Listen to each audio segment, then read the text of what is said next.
بسم اللہ الرحمن الرحیم۔ ایک دفعہ بنت رسول یعنی دروازہ بطول پر ایک صدا بلند ہوئی کہ میں مسکین ہوں، مجھے کھانا کھلا دو۔ بی بی نے جو غذا تھی وہ فقیر کو دے دی۔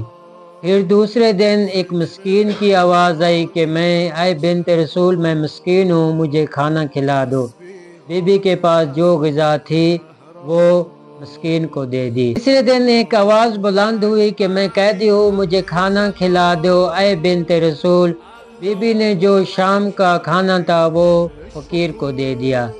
اس کے ضمن میں ایک روایت ہے کہ امام جعفر صادق علیہ السلام فرماتے ہیں کہ جب بچے بیمار ہو گئے تھے تو امام علی علیہ السلام اور سیدہ فاطمہ نے 3 دن منت مانی کہ اگر بچے تندرست ہو جائیں گے تو ہم روزہ رکھیں گے۔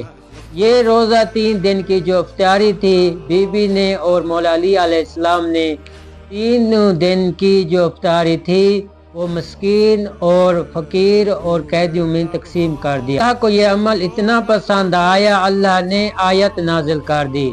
بسم اللہ الرحمن الرحیم۔ وَيُطْعِمُونَ الطَّعَامَ عَلَى حُبِّهِ مِسْكِينًا وَيَتِيمًا وَأَسِيرًا۔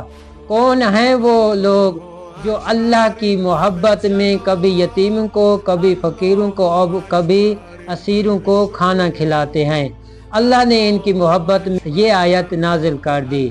دعائے خداوند عالم مجھے اور آپ سب کو سیرت سیدہ پر عمل کرنے کی توفیق عطا فرمائے۔